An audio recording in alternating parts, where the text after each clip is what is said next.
Well, the calendar tells me that we're 3 days away from Thanksgiving, and that is a good thing because that means that I'll be heading up to Mom's house up there in the Rocky Mountain, enjoying some good food, and of course, be up there with my younger brother as well as my two nephews, and of course, we'll have some good food, watching some of the football games and all along those lines. So that will be a fun and worthwhile activity. Looking forward to it as always, and be giving thanks for a number of positive things that happened this year, and of course, hoping that there will be things that we can be thankful for in 2024 as well. So definitely that is one of the things that was crossing my mind and will definitely be doing. Matter of fact, my younger brother was actually here in Durham on Saturday, and he is part of a slingshot club. So if y'all know those three-wheel vehicles that look kind of like the Batmobile, he is the co-founder of the Bull City Slingers, and they were feeding about 74 families at a neighborhood here in Durham, North Carolina. I think it's called the Bluefield community or something like that. So they went out there, and as both me and mom noticed in the video that they sent, it looked like they were having a lot of fun, were enjoying themselves, and that is always a great thing when you see folks enjoying themselves and doing a good cause and all along those lines. So that's something that I was seeing. But like I said, it's about 60 something degrees over here in these last couple of days, even though some rain is expected, I think, on both Tuesday and Wednesday, and maybe even rolling in here tonight. But it's supposed to be cleared out of here by Thursday, which is Thanksgiving, and all in that space. So it'll definitely be some warmer weather. But hey, it's North Carolina. Sometimes we have winter like Thanksgiving, sometimes it's more spring like Thanksgiving, and this looks like it might be a more spring like Thanksgiving. I think the highs will be in either the 50s or the 60s, and the lows may be in the high 30s or the low 40s, but definitely not the freezing temperature that you might be expecting in late November. So who knows what the heck Christmas will bring and all in that space. So that should be quite interesting to see how that all plays out and all along those lines. Like I said, I did duck my head outside, and it was actually a nice little bit of a cool breeze, but it was definitely not wintry like weather in the least bit. I'm gonna find out what it's like with these musicians I've got coming on, because they come from two different parts of the world. So I'm interested to see what they've got to say. And who knows? I think one of them is in Portugal, so they might be following soccer more than they are following what we call American football and all along those lines. Because I know that my fantasy team is doing horrible. I think that after today, I might be 2-8 or 2-9, might be even 2-9. So yeah, I'll be playing in what we call the Sucker Bowl. That's where all the losers get together and try to win a prize, and all in that space. My brother and some of his friends might be going for the championship dollars, and I've been doing this for almost a decade or so, and still have not got to the championship round. I did decent and made it into a little bit into the playoffs one year, but have never made it into the championship round, and have won some pocket change. And I do mean literally pocket change in some of the contests and all along those lines. And of course, the Hayti Heritage Center, where I work at, and we'll be heading on there later. They're still doing a number of great events. As a matter of fact, they did their women's slam, and that winner, I think her name was Bianca, will be going up to Maryland to compete in a national competition and all along those lines. So, or maybe it was Brianna, but they'll definitely be going up there to join the competition and try to bring the title back to Durham. But there was definitely some great poets, even though one poet did a poem that was definitely had some strong words about the frustration with God, and apparently the judge got frustrated with them, because I've never seen a score of 0 at a slam, but that is the first time that I saw this on this particular occasion. So a lot of people were definitely making sure that she was in a good headspace after that disappointing score from that particular judge and all along those lines. And of course, it was good seeing the kids getting out and about, because the kids were part of a regular activity that we have at the Hayti Heritage Center. It is a arts intensive, so they learn everything from poetry to dance to African drumming to a number of other things that they are being taught on a weekly basis. Usually it's every Saturday. Of course, the Saturday after Thanksgiving, they won't be doing it. They'll probably be too stuffed from all that good turkey and all that good food like the rest of us here in the West as well. But they will be back the following Saturday. And then on the first Sunday of December, there will be the jazz band that practices and was practicing there, having their annual concert. It's actually a little bit earlier because of some things going on with their schedule and the center's schedule and a number of other things, but that will be the first Sunday in December. And then there were some other things going on, including the conversation around when did you fall in love with hip hop? Because there was an exhibit that was about hip hop and all in that space. And I was asking some of the participants and some of the artists that were involved in their artwork if they felt that the elders were getting enough respect, thinking about folks like the Last Poets, Gil Scott Heron, and a number of others. And they did kind of agree with me that they don't get as much respect as they should get, and all in that line. So that was on Friday. I believe that was Friday afternoon and everything, or Friday evening. And then on Saturday, there was a discussion around white lash and some of the politics of race and stuff like that that Wesley Lowery was part of with our local library, in addition to having a longtime friend, Mark Anthony Neal, that was the person that he was being interviewed by. And I think Wesley Lowery is a New York Times bestseller and all in that space. So that was some good conversation as well. So definitely had a chance to participate in that, ask a question or two, and just enjoy that kind of camaraderie, even seeing some old friends and some new friends as well. And speaking of new friends, I had some friends that were over there at one of those showcases that goes on regularly here with our various arts councils and all along those lines. And they had all kinds of amazing music, including some friends of mine. Matter of fact, the lady that teaches ballet, Aaliyah Baker, and everything, she was one of those that was showcased and all in that space. And her class will actually be on Tuesday. So she'll be having her class on tomorrow, but her dance troupe was one of those that was showcased. And Shauna Tucker, who I've known for years, who is a celloist, and I think she's involved in some other string instruments. She was definitely featured as well, and all in that space. It was great to see her. And then, like I mentioned, the guy that runs the Poetry Slam, Dasan Ahanu, he was featured as well. So there were some folks featured, but some of these people don't necessarily come just from this area. They come from all over. And one of those bands and people that I heard about was this group called Jaca. So I've got two of the members that are here with us, and we're going to learn more about what they're all about. And we might even give you a taste of what they're about as well, and also see how they are doing and all in that space. So I've got Jason Jackson Williams, and he can tell me how it's pronounced and everything. Yeah. And we've Jackson. Got Leslie Ferrari, like the car and everything. I'm going to see if he's got any of the car relations in his life and all in that space. We're definitely glad to have both of you here with me. And like I said, I did hear some good things from friends that had attended those showcases and all in that space. So I'm definitely glad to reach out to y'all and see if y'all were available. So folks on Pod TV, which is a global network, can learn more about you. And apparently y'all are a global band. So I'm going like, how do they even practice? Because one of them lives in Portugal. The other one lives here in the United States. So they got to find some way to practice this great music and to actually get together and all in that space. So I guess we'll go alphabetically. So I'll start with you, Wesley, since you're immediately to my side and everything. And we got Jason down there as well. But I'll start with you, Wesley. How did you first get involved in music, and how did this band come about? Oh, but you're right about this. You know, you mentioned Portugal, the United States, and, you know, we divide our time between 4 countries. So my background is Portuguese, and I grew up in Canada. And I live in the United States.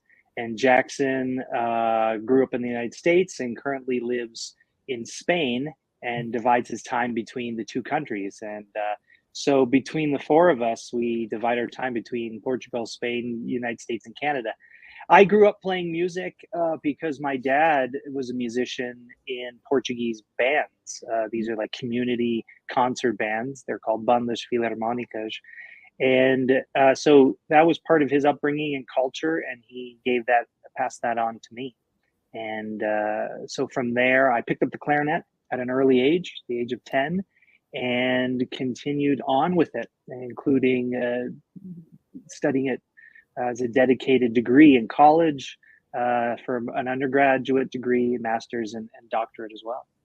Well, and what about you, Jackson? How did you come about getting into this music space and all along those lines? With you, like Wesley, did you grow up in music and have a music pedigree of other people in your family, or is this something you developed later on? Yeah, you know, it's actually strikingly similar in the music pedigree and early start situation. So my mom was a piano teacher, and she also teaches early childhood music. So I got started really young, just kind of playing music, moving around, getting involved in music. And then she wanted to start me on piano. So I started on piano when I was about 5 years old. And, you know, I kind of liked piano, but what I didn't like was taking lessons from my mom. So she would always say, hey, let's get together. Let's do a lesson. Let's do a lesson. And I would say, no, let's do a lesson. No, I do a lesson. No. So finally, she said, you know what, we're just going to have to get someone else to do this. And I know someone who teaches guitar lessons. And if you've heard of Suzuki music, which is kind of an interesting way of learning that involves like the parent helping teach and a lot of ear-based training. Usually I think it started out on the violin. They were just piloting a brand new program with Suzuki for guitar. And my teacher at the time, when I was at this point 7, was one of the first people to kind of get their hands on that guitar method and try it out. So I was working through like prototype books and stuff as I was getting started, and I got started learning guitar.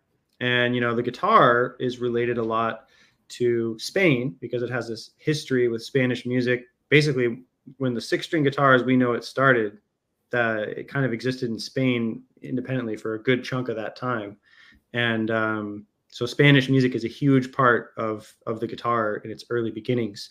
And so now I've kind of made the pilgrimage back, living in Spain and connecting with the Spanish guitar and with the flamenco guitar as well, which is a really cool style. I'd love to talk about at some point.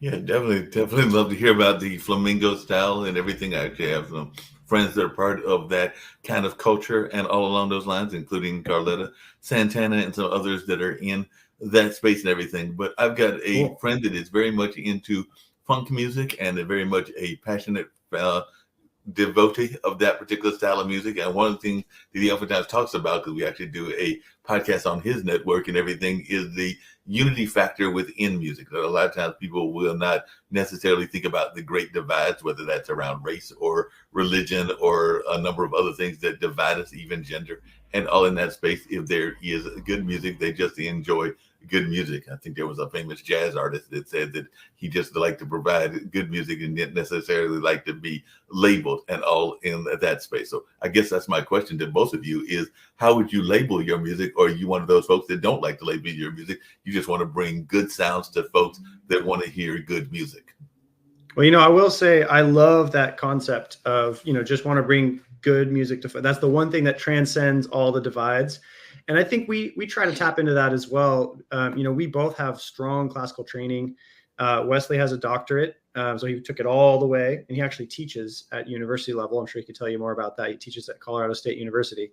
I also have a doctorate in music, and I specialize in guitar performance, but you can't play the guitar and not try other styles out. It's just involved in everything. So, you know, personally, I grew up playing rock music, love playing blues music, and I play all kinds of different styles. Flamenco obviously is a big one. So mixing everything together becomes sort of this really cool thing that, again, transcends all these other sorts of boundaries, even musical genre boundaries in a way. And so we've really tapped into that with our backgrounds and our expertise. You know, Wesley coming from his Portuguese band background, as well as classical training. And then Portuguese has just such a rich history of music called fado and all these other things. You know, we pick all these things up, we learn about them, we put them together and try to create something that really goes beyond the definition of music. If we had to put a label, I say we would call it world music fusion, for the reason that it fuses styles from all over the world.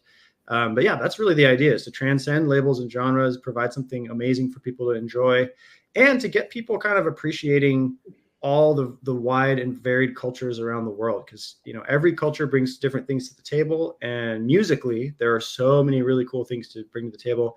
You can't judge them all the same way, and when you put them all together, you really get a nice taste of just positivity and appreciation over all those styles. That makes a lot of sense. Hey, Wesley, along those same lines and everything, I know that sometimes musicians get frustrated. I've got friends that are in the African music space and a number of other styles of music, including some of the Latin American music styles and everything, that they cannot get enough airplay on the commercial mediums and everything. And I was just wondering what kind of success have y'all had in terms of getting airplay in the commercial mediums, or are you more content with reaching your audience through YouTube and social medias and even some of the concerts and showcases that y'all have been part of? Because I do know that a lot of folks, even though world music has been gaining in popularity, would like to hear more of these sounds on a global and on the kind of the commercial side. But I know a lot of times the commercial side is going for that pop music, and not saying that pop music can't be influenced by some of the world music.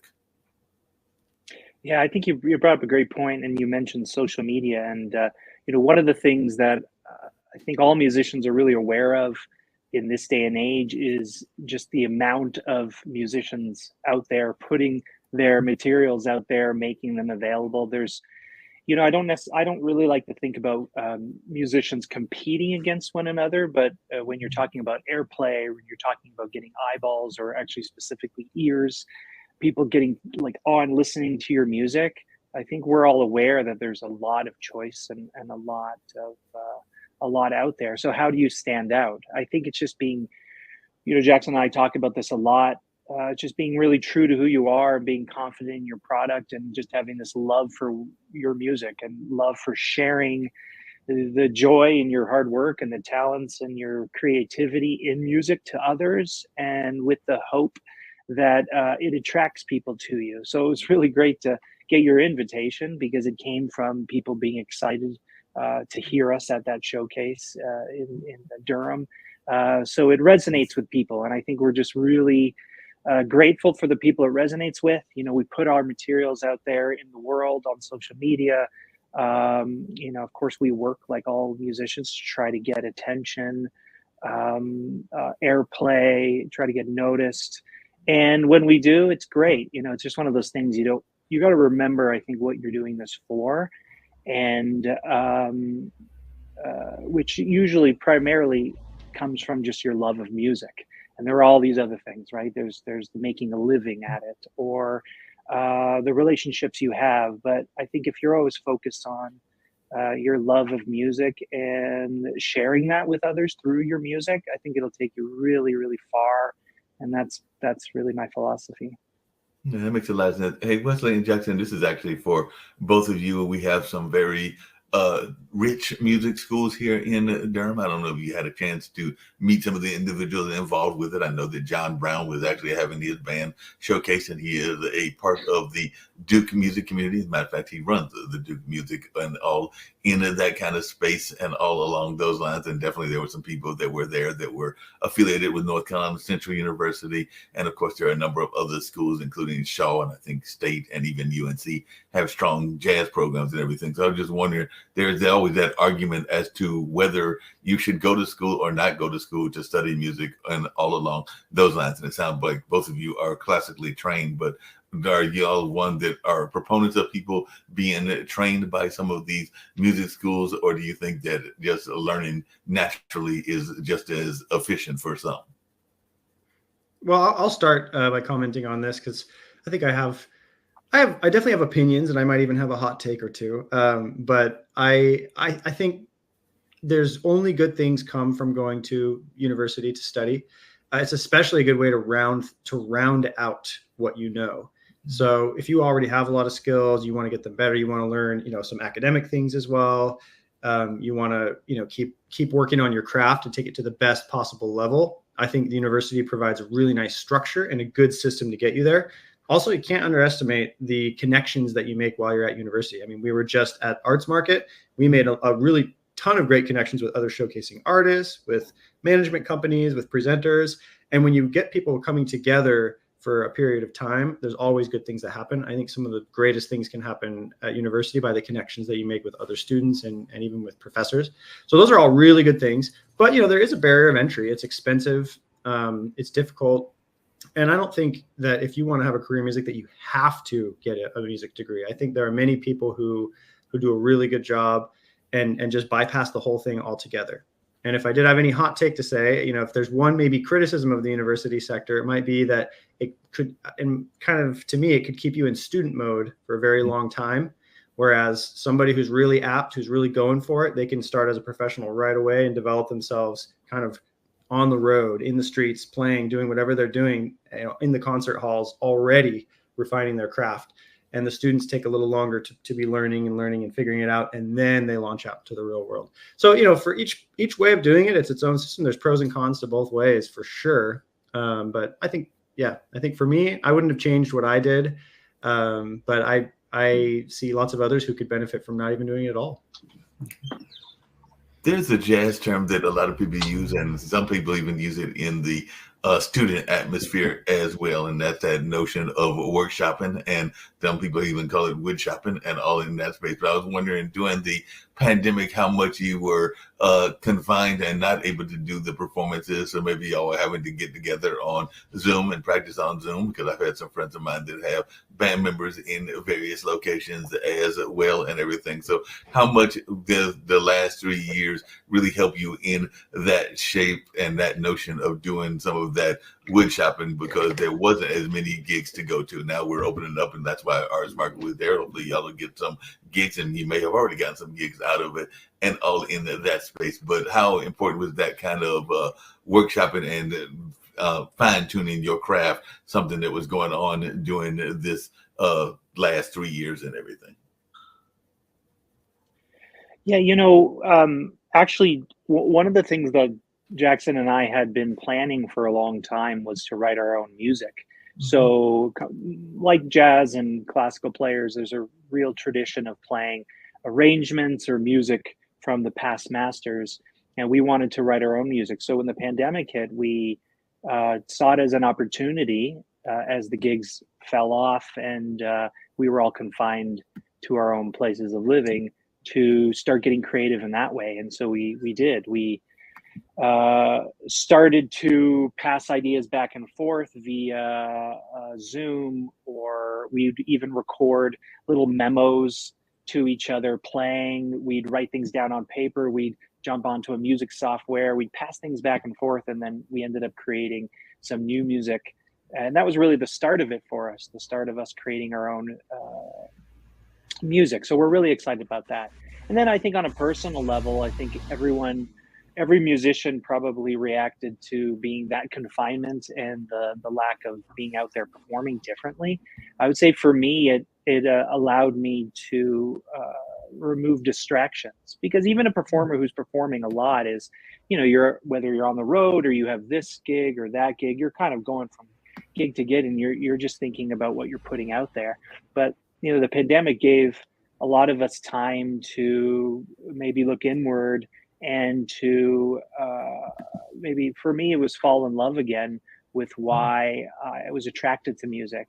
And to, as you said, like wood shedding, it was a period where I really improved my craft, because there were no distractions, and because I had the time to really hone in on exactly what it was I wanted to improve. Sometimes when you're so busy, you don't really have time for yourself, right? In all aspects of life. And I think as a musician, that time was one that gave me space to focus a little bit more on my own musicianship.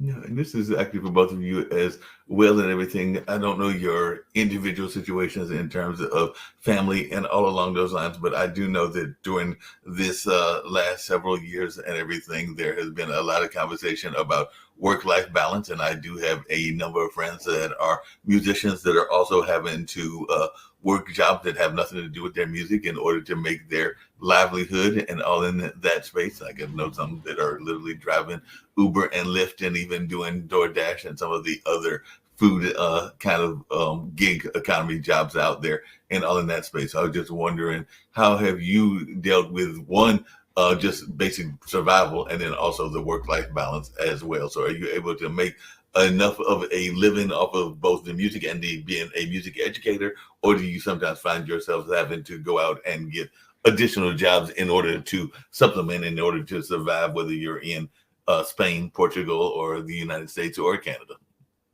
Yeah, so I think at this point, we're both fortunate to be living entirely off of music. And that in and of itself is really hard to do. And I think, you do it with a mixture of a lot of hustle and, constantly upgrading the quality of the work that you're doing. If I gave you a list of all the jobs I've done leading up to this point, it would be pages long and have some absolutely ridiculous things. Probably one of, just to give you a snapshot, there was a point where if you watched college basketball, you may have seen me dancing in a Geico gecko suit during halftime on national TV, because at some point that was happening, and all sorts of other wild jobs. But at this point, I live exclusively off of teaching guitar. So I teach private lessons, and I teach them online. That's how I'm able to be in Spain or be around touring, because I could kind of not interrupt my teaching schedule. I used to work for a nonprofit in California that helped put guitar programs in underfunded schools. And that was really nice as a day job. Now what I'm doing is focusing a little bit more on the online teaching sphere for me. And then, of course, performing with this group and performing as a soloist as well. So that's what kind of brings in the income for me.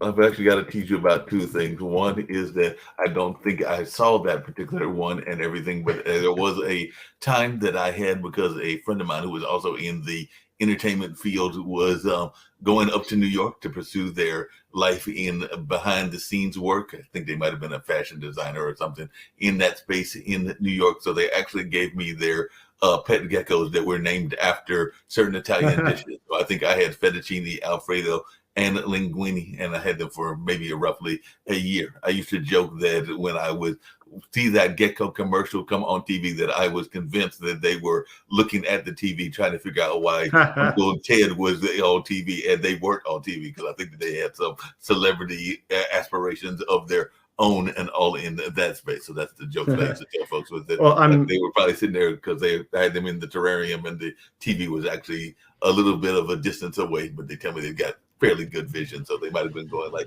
I come Ted's on TV and I'm not on TV, and all in that space. But just out of curiosity, to the other gentleman, did you have any crazy jobs? Did you go dressed up as maybe Tony the Tiger or something else, since he was doing geckos and all in that space?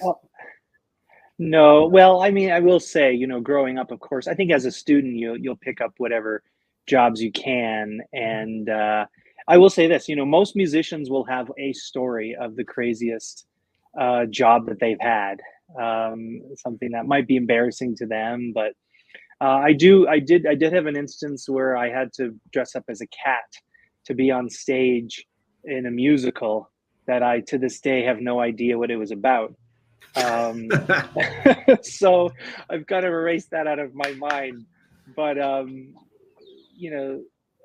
just kind of to continue off of what Jackson was saying, I think as a musician, there's maybe, if you've made it this long, you definitely have a bit of hustle in you and a desire to just continue to push on and press on for what you want. And so I teach at Colorado State University and as a music professor, and I work one-on-one with students who want to do this as a career. And so I, of course, spend a lot of time thinking about how to make life as a musician, talk to my students about that. And I'm still active in seeing young people try to live out their dream as a musician. So I think it's so important that, first of all, I think if you see yourself as a musician and you do another job, it doesn't mean you're not a musician. I think a musician is a way of being.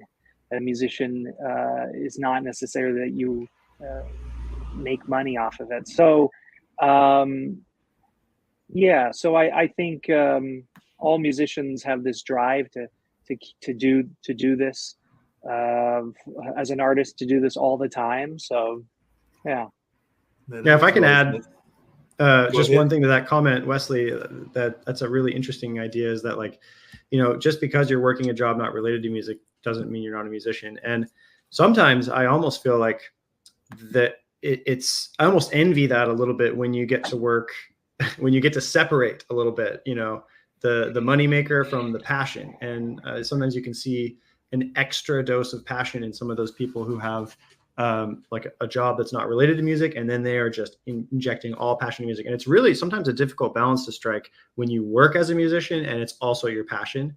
It's you need to really work hard to kind of keep keep the money side of it separate and still find enjoyment and all those things. So it can get muddy when you're both working and enjoying it, for sure. But well, speaking of it getting muddy and everything, I know that some of my music friends that sometimes get frustrated that they don't get enough support from their fellow musicians, even in some of the fellow musicians in the genre that they are part of. And there does seem that in some cases, not saying all cases, that there can be a crab in the barrel mentality and all along those lines. So I just wonder, have y'all ever dealt with that, and how do y'all deal with that? Because that is something that can go on where people might not be as supportive as you would like them to be, and all in that space. So I was just wondering if that is something y'all have ever faced, because I do have some friends that are sometimes complaining because, as we all know, sometimes we are loved more out of our neighborhoods than we are in our own personal neighborhoods, whether that is a certain city, a certain state, or even a certain country. yeah, I mean, I'll go first. I'll just quickly say that whether it's getting the eyes and ears of, potential fans or audiences, critics, or your colleagues, I think it's always difficult. And sometimes I feel like the more you want it, the more frustrating it becomes because you're kind of focused on it. And for me, the most freeing thing has been kind of stopping caring about it a little bit and just kind of focusing on what I want to do and just going and doing that. And as long as I can do it, then, the positive critics will come in. There might be negative stuff, which I'm just going to even try to tune out. And then as far as musician to musician, I've always felt like it's just so much better to just be friends with and connect with. Sometimes you feel a little bit of rivalry when you see a musician who's like similar to you or fighting for the same gigs or this or that. And I've definitely felt that before. And then, if I can take it and approach it and become like a friend, colleague, we're in this together, we're enjoying this together. There's space for everybody. It always goes so much better. And so I've been trying more and more to take that approach, and that always lets me enjoy things more. Just basically turn off my brain towards all those frustrations, because I feel those same frustrations, but I think I turn off my brain to it. Yeah, that makes a lot of sense and everything. I was also wondering how much when you were out like I said, you were at the arts market and everything, and you heard some great musicians, some folks heard y'all as great musicians as well. But when you are there listening to other people, how much do you go into that critic mindset? Because I do know some people, and I've done some MCing, and I've definitely done some event planning. So sometimes if you are at an event, you might go, well, I would have done it that way, or I would have done it this way. So how much do you find yourself doing that internal critiquing of what is going on, even if it's not your own music? Yeah, I think it's a process because, we all start out as young people and trying to figure out our way in the world. And I agree with what Jackson said. I think there was a lot of time in my life where whether it's competition or you'd see some other people, and it's this idea of you wanting to tear someone else down to lift you up. And I think the older I've gotten, I just reject that. I think there's every example where I've, maybe looked at another person and try to think less of them to bring me up. It's always been met with just some frustration on my part. And I've actually learned a lot from Jackson, and he's genuinely like this, where he'll want to become friends with other musicians, and he'll want to talk to them and say, well, maybe we can learn a little bit from them. I think that's such a positive way to be as a musician, and that's really allowed me to open that part of me up as well. And every interaction where I've had where I've reached out to another musician, and of course you're never sure how they're going to respond to you. So if you have a bit of sense of competition that, as Jackson said, you want to tune out, approaching another musician, you don't know how they'll receive you, right? Because they could also kind of push back and see you the same way. But I think generally those interactions are always positive, and at the end of the day, there's a camaraderie amongst musicians, no matter what style, field, instruments you play, genre. There is a real camaraderie amongst musicians and amongst artists too. And I think I'm always attracted to musicians who see themselves as artists, because, to be an artist, I think, is to be open in the world. And if you're going to be open, then you want to be open to the different ways that people play, the different ways that people approach music. And so I remember being at Arts Market. Of course, you hear different groups, and some might be at a higher level than you're used to hearing. Some might be at a lower level, but really being open to everything that people are offering you. Because, to be an artist, I think, is also to receive the creativity of others and to be, really open and joyful of that. Yeah, and just a quick example of that from Arts Market, actually. After our showcase, we were getting a lot of great comments like, "Oh, that was great. That was a fun show. That was awesome. Great job." And started talking with an artist who's from a band, totally different style, different everything. And he was like, "Oh, hey, loved your showcase." We started chatting a little bit. And he's like, "Hey, I have a tip for you. When you guys are talking, you should try and like enunciate like this. It comes across a little bit better." And I was like, "Oh man, that's awesome. Thanks." And it was just kind of like an all around good interaction. There wasn't much of a sense of competition there, but he gave us a little note, and like they had this camaraderie. We took it, and it was a cool just kind of moment to try to improve from. So I think there's criticism there in some ways, but it can be like reoriented in a positive way, whether it's like a little note for us from somebody else, or we might be watching someone saying like, "Oh man, I wish they would have done this. They would have done even better if they did this." So always nicer to reframe it in a positive way if you can. Speaking of and the other thing too. Oh, Yeah, just gonna add a short thing. The other thing too, like this isn't unique at all to musicians, because if you think about in the business world, there are going to be people who have competition there, and sort of how they deal with that. Even just at the sort of even a smaller level, like you see sometimes competitions between like families. You see competitions between parents, judging other parents. You see it just in all aspects of life. So it's less about music and musicians and more about just humans. But I do think it's important to guard against that kind of thinking. Yeah, that makes a lot of sense. But one of the other things that there is actually a couple of groups that I'm going to mention that are Durham-based that do a great job of this and everything. But it seems like y'all do it as well and everything. But there is a chamber orchestra here called Mallarmé and everything, and they have historically been known to reach out and not just do the quote unquote traditional, more English style of chamber music. So they might bring in some Asian music or some African drums or something else that is outside of what people consider traditional chamber music. And I would say that the Durham Symphony, under the leadership of Maestro Curry, does something very similar. They might do classical music and bring it in with some of the traditional Negro spirituals or some of the other things that you might not associate necessarily with symphony music. And as I was doing some of the research and checking out y'all's website, it seems like y'all do a good job of bringing in some of those other cultures of the world, because I saw something that was in Colombia, like from the country of Colombia, that y'all had done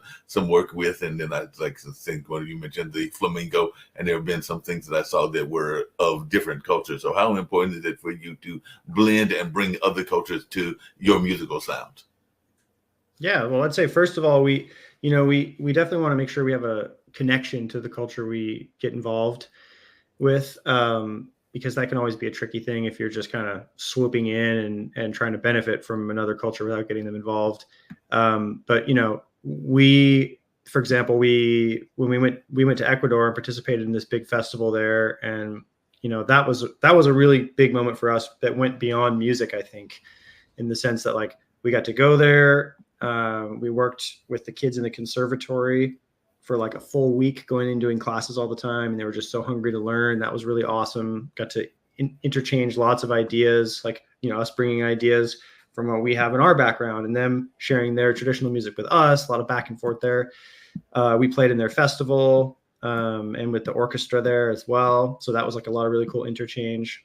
And then that sort of sparked kind of just a general cultural exchange program that we bring along with us musically. We bring along with our music that I think is really cool too. And this was just, kind of this idea that we love going and experiencing someone's culture so much. And, wouldn't it be cool if everybody could, instead of kind of being afraid of, or like you hear about a difference of someone else's culture and you don't want, like, oh, I don't want about that. That's different. But rather than that, what if you could be open to it, learn something new and enjoy that?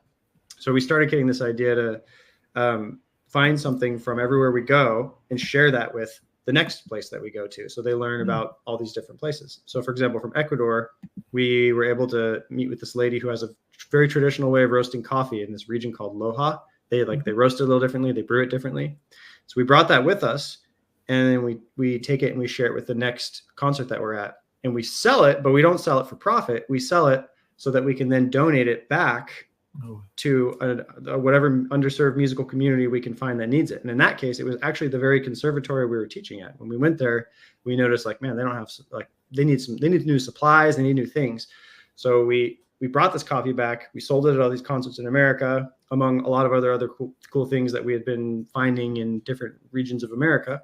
And then at the end, we took all that money, brought it back, and donated it back to the festival that it came from, which was like a really cool opportunity to not only share different cultures with everybody and just appreciate and celebrate cultures, but then have it all go full circle and come back.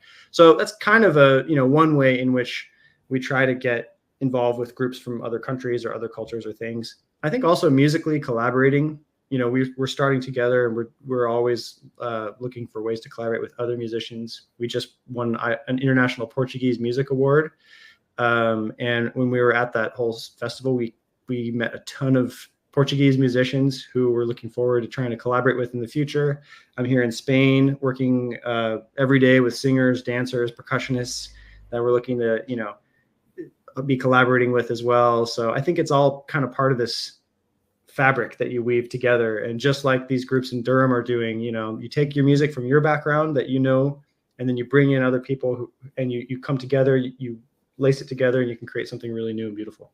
Yeah, no doubt about that and everything. I was actually going to ask about that Portuguese award because I did see that on y'all's website, and I know that at least one of you has some roots to Portugal and everything. But how did this award come about? How did they find out about you, and how were you surprised that you got this award? Because it was the award that you got this year and all along those lines, but maybe you were already getting extensive play in Portugal, or were you sitting there going like, wait a minute, I'm shocked, and they found me and they've given me this award and everything. So was it something that you were expecting, or were you pleasantly surprised when they reached out to you with this award, or were y'all already campaigning for the award? Because I do know that even with the Grammys, sometimes people are campaigning for those awards and everything. So where was this on that level? Or were you something that you were already aiming for, or were you shocked that it happened?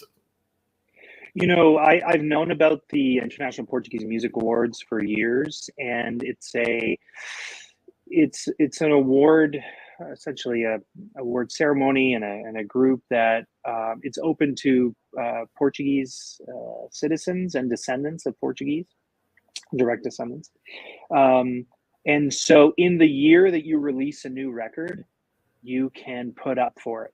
So I just knew we released our album last year.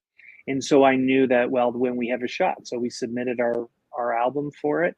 And then that's it. It's out of your hands. You wait. And then there's a process where I think they have their own committees, just like it happens at any other award show, where we were part of a nomination of 4 artists in the instrumental category that were selected. And we were very happy just to be nominated, for sure. And then we went to the show. They have a really great award show that's broadcast all around the world. And not expecting anything, just really happy to be there. But to hear our name announced was a big deal. It was a big deal for us, because it kind of goes back to a little bit of what we talked about earlier. You do your thing, you hope people like it, but great joy, I think, for a lot of musicians, because we spend so much time woodshedding and trying to get better at our craft and putting things together and playing for public. When you're finally validated publicly for something, and that's what happened with that award win, it felt really great for us to just receive that recognition for the work that we've put on over these many, many years. And it was a big show too. It's a lot like the Grammys, but for Portuguese music, they just had, I think, a few days ago, the Latin Grammys in the city that I'm living in, Seville, Spain. So, it's been a big deal. It's been kind of the talk of the town over here, and we watched it live. And it was, it's a big show. They have all these big artists coming in, and it was really fun to be there in the nominees' seats, kind of right up front, and big name Portuguese acts performing, really big stage. It was just like that. So it was really, really a lot of fun, really cool event. Sounds like it. I've got to tease you though, and everything, because you said the Latin American Grammys were there in Spain where you were, and I know that you were there trying to get that date with Shakira. Don't try to fool me and everything along those lines. So I had to tease you because I do know she is a big Latin Hey, star let's be and all real. Let's be along real. those lines. So. Who wouldn't be? Well, that's true. I mean, who would not be? And the reality is, it's probably not happening in this lifetime and everything along those lines. But we can all dream and everything. That being said, I was wondering, because I mentioned it earlier and we didn't really get to it. How is the work-life balance? Because I do know that that's something that artists struggle with regularly. Whether you are single, whether you have significant others, or whatever is going on in your life, is trying to manage the various aspects of the music business, whether that is the teaching aspect and the performing aspect, and also just trying to do day-to-day survival, like making sure those dishes get done and the household gets clean and all in that space. I was just wondering, how do y'all manage that work-life balance? Yeah, I think it's an important thing. Boy, work-life balance is important for anyone in any walk of life, uh, and I maybe it's particularly more challenging for musicians or artists because I think when we get into what we're doing musically, artistically, like our whole world's changed. Like your mind gets consumed with what you're doing. So sometimes it's hard to remember that, oh yeah, there's another world out there where you have laundry to do, or or you have this appointment that you have to stop right now because you have to either teach or you have to go somewhere. So I think maybe it's more challenging for artists, but um I think I think having good work-life balance first starts with first like wanting to have good work-life balance, like actually saying my intention is to have good work-life balance. And sometimes I think for speaking for myself, but noticing this with a lot of other musicians, you have this worry that if you're not spending enough time in your craft, that you're somehow like losing, or you're somehow falling behind others, in this kind of sense of competition. So from the side of the musician, I think sometimes it's just trusting that, just like when you're learning anything, there's just so much like percolation or like things that are happening in your mind when you're not doing music, when you're not involved in it. Like when you're sleeping, you're learning. When you're away from music, things are happening inside our minds to really ingrain or solidify what you're doing. And sometimes we have this fear that if it's sort of out of sight, then nothing's happening. Or if we're not involved in music and you're not growing. So for me, it's like trusting that is putting in the work, putting in the time in my music, and then trusting that when I'm not involved in the music, that there's still great things happening, that'll carry me into the next session. Um, and then also, I think from the other side, like everything that happens in life, whether you have a good life or whether you're struggling or whether you're stressed or whether you're feeling good about your personal life, I mean, that carries into the musical side too. That carries into the artistic side. It really feeds that. So for me, I sometimes think about that. If I want my music to be great, I have to make sure that the other side of life is also healthy, because that could potentially drag down, your artistry and your music making. Yeah, no doubt about it. What's your take on that, Jackson? And I have a question that a lot of times comes up on the show as well around something that is tied to that, which is the imposter syndrome. But before I get to that, I'd love to hear your take and everything. Yeah, I mean, I don't know that I have a good work-life balance, to be honest. But some of that I think it's all here. Like who's to say what a good work-life balance even is? And I think a lot of times as an American, I suffer from live to work mentality. And so, I feel like I've only had a productive day, a well-balanced day. If from the moment I wake up to the moment I go to bed, I'm doing something necessary towards my list of things to do. And it's funny living in Spain, which is widely considered one of the happier places in the entire world, where people, it's more like, work to live, and every moment you can, besides that, enjoy life. People are out all the time. They're meeting for drinks. They're hanging out. They're going and doing this. Very social country in general. And it's taught me a lot of things in terms of restructuring my values of like, hey, maybe I don't need to be kind of like what you were saying, Wesley, of, any minute not spent working towards your craft, you're falling behind everybody else. And I think maybe, if you've got that mentality going, which I certainly have and continue to from time to time suffer from, it's good to remember that there are other value systems out there, and maybe inject yourself with a little bit of like, hey, just enjoy life a little bit, go out and enjoy. And that could do a lot towards actually balancing your mentality. Because I don't know, I've tried who knows how many millions of systems to be productive or to do this or do that. And I'm gonna do deep work in large chunks, or I'm gonna be super scheduled and schedule absolutely every minute of my day, or I'm gonna do this, I'm gonna do that, or I'm gonna make all these to-do lists and all these systems. And at the end of the day, I think those are helpful. For me personally, I change through systems and ways of working every couple of months because I like change. But a big part of it is like recognizing those things. Hey, I don't need to have this one system. I'm not failing if I'm starting to taper off on this one. Let me do a new system, and that's okay, and blah blah blah. So that's what I work a lot on, is just being a little kinder to myself with regards to how I view my work-life balance.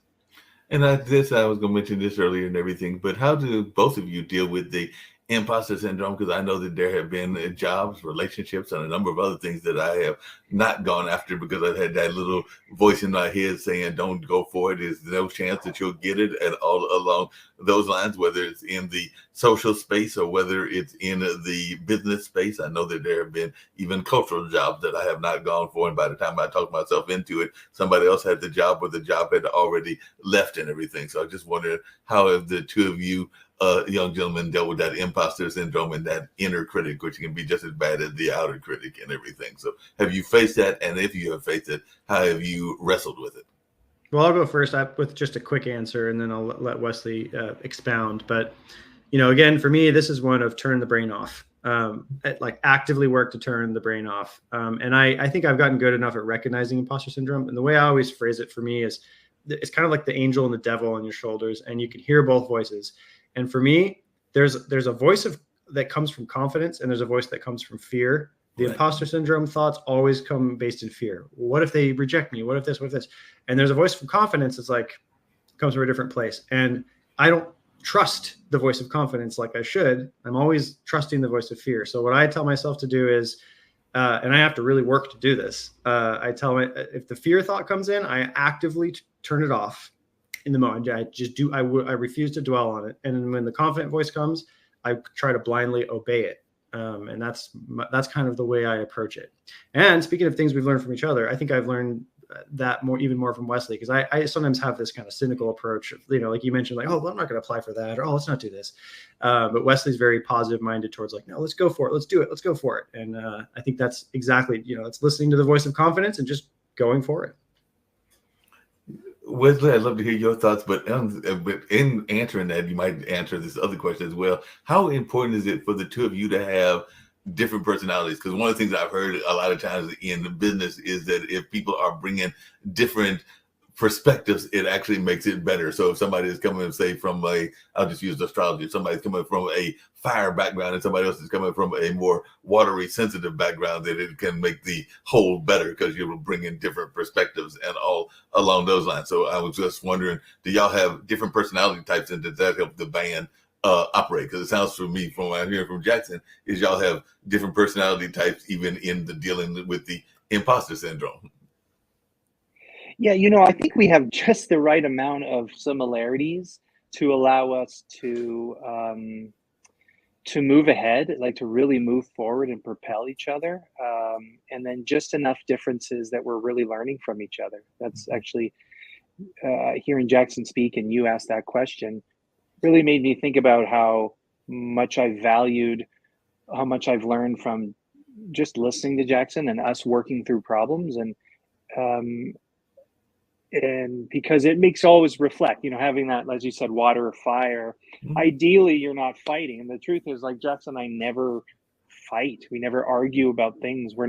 So we're similar enough that we don't both ingrain ourselves in one position and don't, in that, I think we're pretty flexible people in a lot of ways, but I think we both like to learn from our surroundings. And in that we've learned from each other, and a lot of it is trust too. There are times where I don't maybe don't feel right about a situation or don't agree, but I'll say, I'm going to trust, just inside my mind, I'm going to trust Jack's on this. Like there's something, and I can tell, I know that he's done that with me and things that I feel strongly about, but he's not sure about, but he's like, okay, let's try it.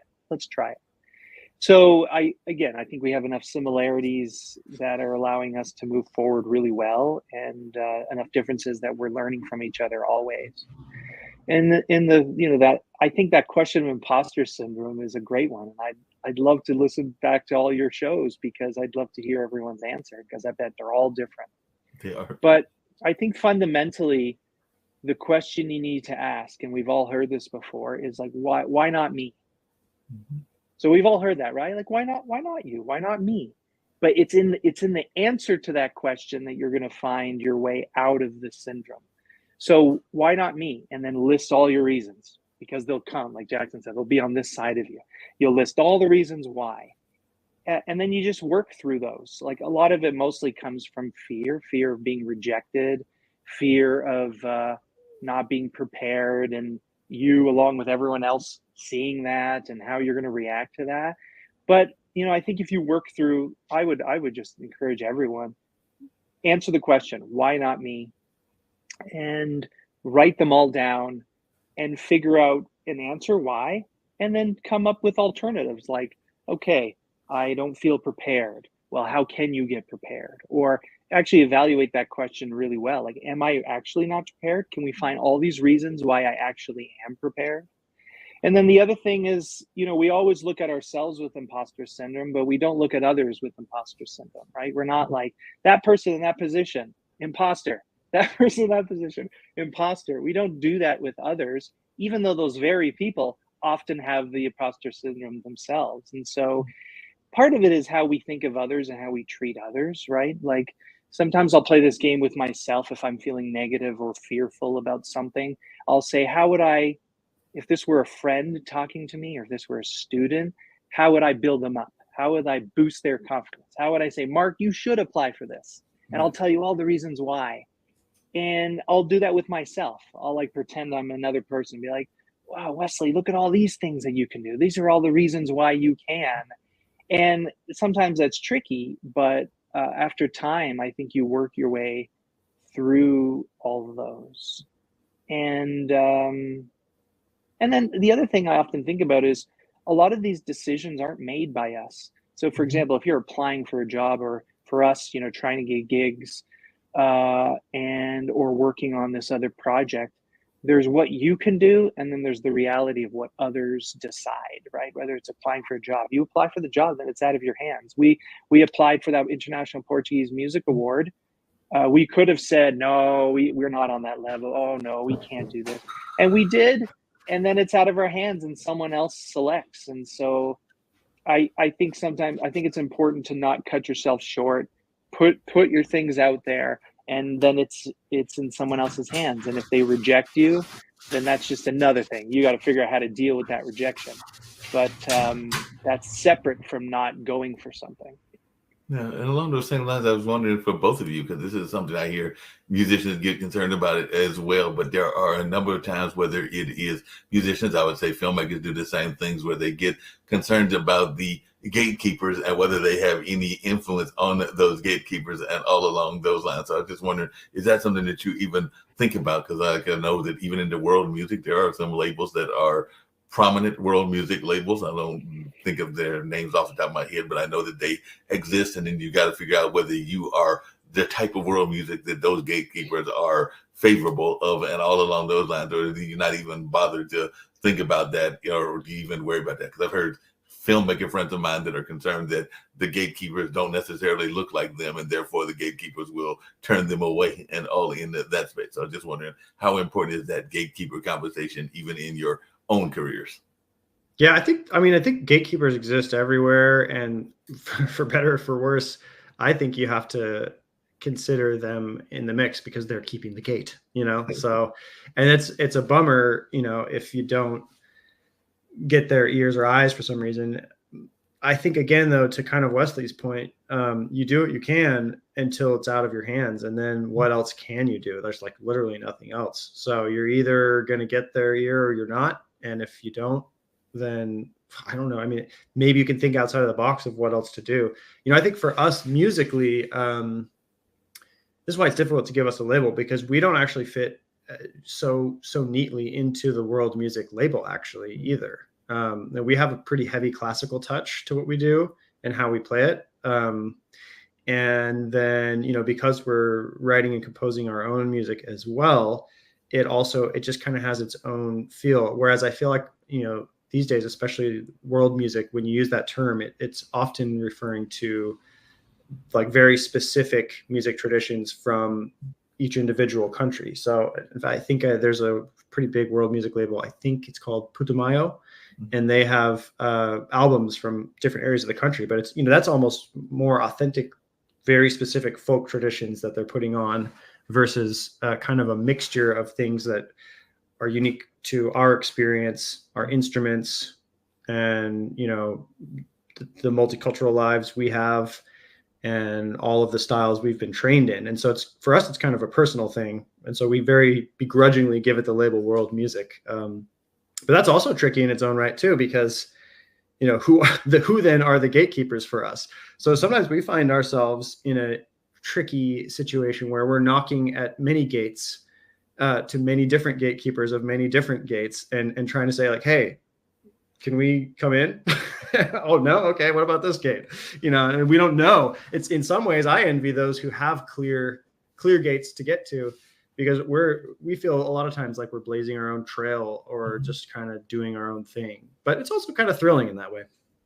It sounds like it would be thrilling in that kind of way, and all along those lines. The other thing that I know the network talks about quite often, and I'd love to hear both of your thoughts around this, because there's a couple of things that Nick and Kim, who are the two founders of the network, are big proponents of. One is fiscal literacy, and they do call it show business for a reason and everything. So I just wondered, how much do you feel that you had to learn the business side of show business, and do you feel that you've done a good enough job in that? Because that's one of the things that I know they oftentimes talk about, is this notion that we don't teach enough about fiscal responsibility and even how to do contracts and all along those lines. I know some people that literally don't have business plans or don't have contracts or know about contracts even in the music game, and all in that space. So was this something that you already had a knowledge of, because both of you seemed like you had parents that were strong advocates of that part of business as well, or did you learn it on the fly, and do you feel that it's something that you still are a work in progress, where you're still learning about the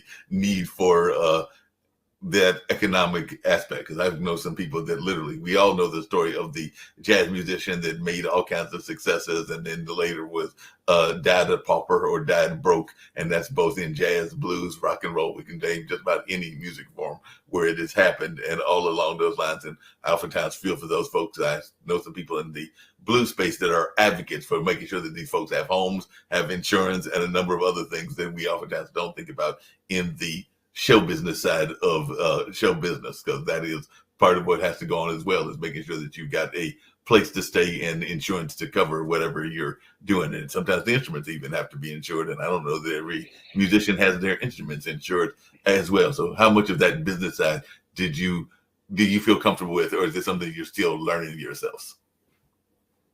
Yeah, I think we're still always learning. And, I learned a little bit of that in school, in music school, just a little bit of that. But like most things, you learn it by doing, you learn it on the job. And so we've had to learn a lot about the different worlds that we want to reside in. And musically, I'll say, like, learning about contracts, learning about uh, sort of the customs around how you get paid for different concerts, amounts that you can ask for, the benefits of having management versus not having management.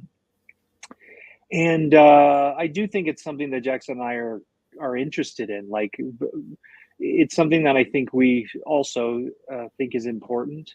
And unfortunately, I think a lot of artists, there are many artists who, they just want to do their craft. They just want to do what they love, and they, may not have a penchant for that side of the brain that really wants to think about the money. So I think anytime you can have great people in the world helping artists and assisting them kind of to help them in that side, it's only better for the world because it allows them to just go full on with their art and their artistry. But I think, I'm sure Jackson can share a little bit more about our experience in this world. Yeah, along the same lines, I definitely want to hear from you, Jackson. But I also know that a lot of times there are artists that get caught up in this notion. And I worked with a number of festivals here in North Carolina. Some of them that might have been at that same art market, like the Eno and Centerfest. And sometimes there is this notion of paying the artist, but not necessarily paying them what they're worth. Because a lot of times people will be like, just give them the job because it will help on the experience level. And I'm sure that whether it was in the States or whether it's in Portugal, you've got folks that have said, yeah, come and do the job for $50 or $60. And if it's the two of y'all, that's only like $25 a person. And you're probably going like, I can't even get a good meal off of that and all in that space. So I'm sure that y'all have faced that because some people don't necessarily understand the merits or the importance of music, even though I think music even helps in the development of critical thinking and a number of other things, but they almost think of musicians, not saying all, but some, including some in arts administration, think of musicians almost as second-class citizens and don't necessarily want to pay them what they are worth. But I just wondered if y'all have run across that and how you have encountered that, because I'm seeing, Jackson, you got that smile like, yeah, I've run into those folks and they're not always ones that I like to deal with, but I'd love to hear your take about that. Sure. I mean, there's always the classic, the exposure gigs, they say, right. The exposure gigs. And, I think that one of the ways of looking at that is, and this is kind of the classic comeback, is like, do you go up to a surgeon and say, hey, if you perform free open heart surgery on me who needs an open heart surgery, totally free though, I'm sure you wouldn't mind doing that, right? Just I'll read a story about it on my local newspaper. That sound good? Things like that. It's just not the same. And that shows your exact point that people often don't value music in the same way that they do other more traditional crafts. But, that said, I think you don't want to take an all or nothing approach. And I see a lot of people before they've worked their way up the ladder or before they've earned the right to saying no, maybe a little early, actually. So, on the other side of that coin, I have benefited a ton in my career, whether it's, as a private lesson teacher, I see people, let's take private lesson prices for a second, setting your prices. What are you worth? And some people say, well, I'm a fantastic musician, so I got to be worth what the standard going rate is in a high cost of living city, because that's how great of a musician I am. But there's like, hey, how many years of experience do you have teaching? And what kind of, how do you even know? And I think some of that is you need to get some feedback. I started at a very low price, pretty young teaching, and I just slowly been working my way up over the years. And had I not taken some pretty poor situations where I was making low amounts of money or having to drive insane amounts to someone's house and to teach in a terrible situation, someone's kid who doesn't even care about learning and blah, blah, blah. I had to learn all these things to get to where I am now. So I do think there are two sides to the coin in that equation. And the same thing would apply with performance gigs. And at the end of the day, you got to use your judgment. And so, our group, we've been offered some things that I think at the point we're at now, we would definitely say no to, because, you're always trying to upgrade. And, now we know we've done those things. But I don't think I would do that again, and I'm glad we did it to learn. And then, sometimes like we recently got a request to perform somewhere. I think it was might even been out of the country. And, the person was well-intentioned. Maybe they didn't understand how difficult it would be for us to get over there, but they basically said like, this would be great exposure for you guys. And we just kind of responded nicely and just said like, hey, thanks for the invite, but sorry, we can't make it. Because at this point, that's the other part. The other side is when you get something like that, you can just say no. And I think we as musicians, we really suffer from saying yes to everything, because if you don't have all the work you want, you're like, well, maybe this is the exposure I need. And, at the end of the day, if you know deep down it's not right for you, or it's not worth it for you in whatever way that means, I think it's fine to say no, and something better will come along. And if not, then you're by yourself creating or making or getting better, and that's better. So Man, Yeah, that that's makes a kind of lot of wild. sense. I'm glad you said that about Just Say No, because that's something else we talk about quite often on this show and other shows here on Pod TV. It's only two simple letters, N and O, but a lot of people do have a hard time saying no Oh and yeah. all along those lines because they're afraid of the consequences of that word and everything. But even to what you said, I do think about my dad is a artist. He does photography. He does a number of other styles of art, including like some fancy gourds and some other things that he does and some abstract type of art involving insects and other things. But I do know that some of his artist friends intentionally set their prices too high because that's some artwork that they don't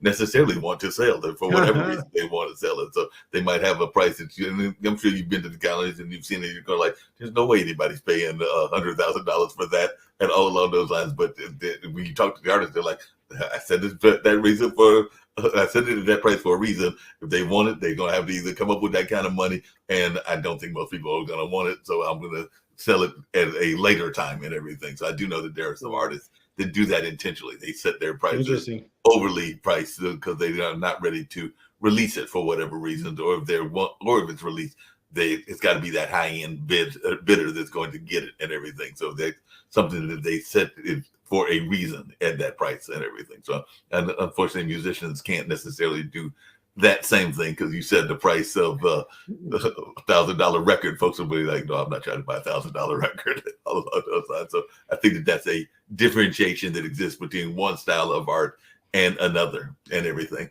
But one of the other things that I know this network talks about quite often, and I love to hear y'all talk about this, because there is this notion that music is not treated well or respected enough in the education lanes. And a lot of times we've seen here in the States that as soon as they want to cut something, they cut the arts. And that's oftentimes the music department, the visual arts, and a number of other things, even though, as I just said earlier, most people, including most scientists, will say that the arts as a whole is part of what develops something that everybody says we want, which is critical thinking and all along those lines. So I just wondering y'all's take on the importance of art education, and do you think that it gets enough of its dues in society, and is it different from one country to the other? Because I've heard that some countries are much better with their art education, and sometimes, surprisingly, it's not always the United States and the West that does all that good. It's sometimes some of the European countries, and I think even some of the Asian countries that have been having a reputation for being stronger in their arts education and support of the arts. So I'm just wondering, do you think that the schools do a good enough job of supporting the arts, and does government do a good enough job of supporting the arts, and should they even care?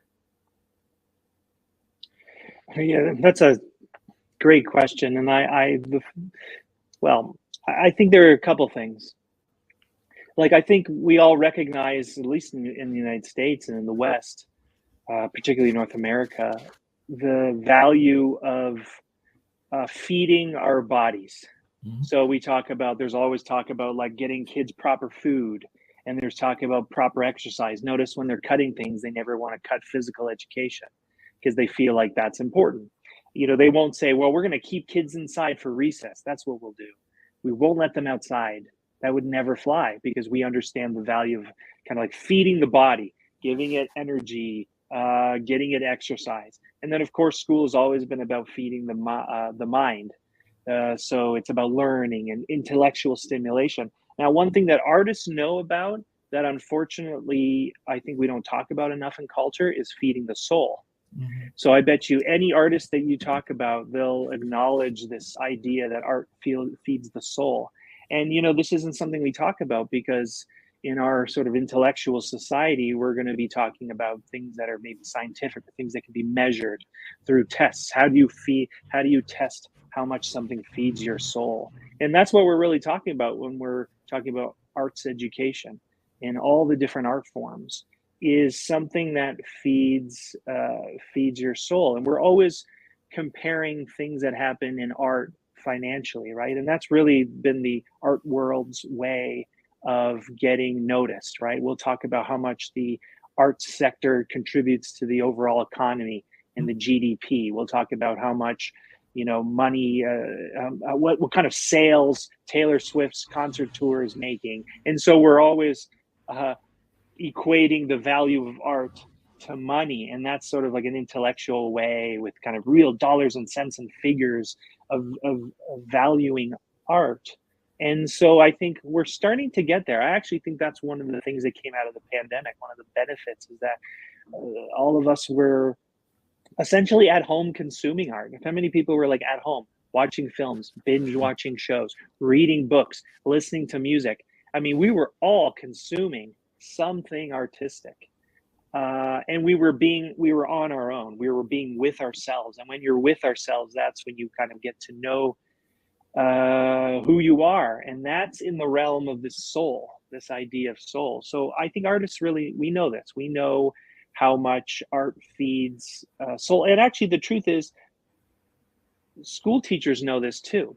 Mm-hmm. I think even a school teacher who teaches like math or science, I mean, you can, if you spend enough time around kids, you see them come alive when they're in an art class or in a music class or in a day. You can see there's something that happens in kids that lift them up. And we unfortunately lose that as adults. We kind of get more practical, and so I really think it's like a mission, a side mission for all artists all around the world to, you know, have people connect back to that part of themselves that they had as kids that really come alive through their experience in art.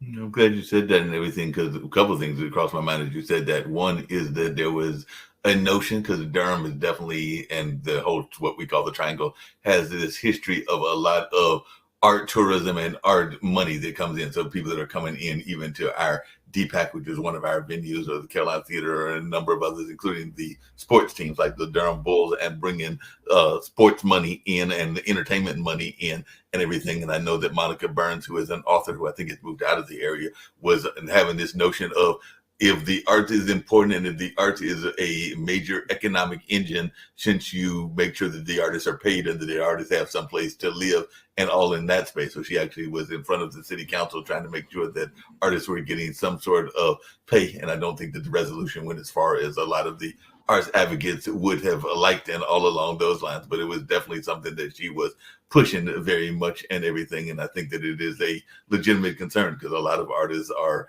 having a difficult time in that day-to-day life. I mentioned having that musician friend, or one of those musician friends, and that same one I was referring to is literally moving out of his apartment because he was at a point of being nearly, or actually being evicted and all into that space. So it's that daily struggle that if the artists are paid effectively, it wouldn't be as much of an issue. You still got to manage the money and still got to do that management side of the business aspect, but there definitely needs to be some fairness in some of these wages and all in that lines. And the last thing that I definitely want to hear from Jackson as well is that I'm glad you brought up arts education and that need for the love of kids, because I was part of a like a audio troupe. It was an audio cartoonish kind of troupe, but IPC, who is a haiku poet and a cartoonist and does a number of other things as well, had created this audio troupe. And that was part of his notion, was getting together people, including myself, that don't necessarily have a background in acting, and some of them were musicians, some of them were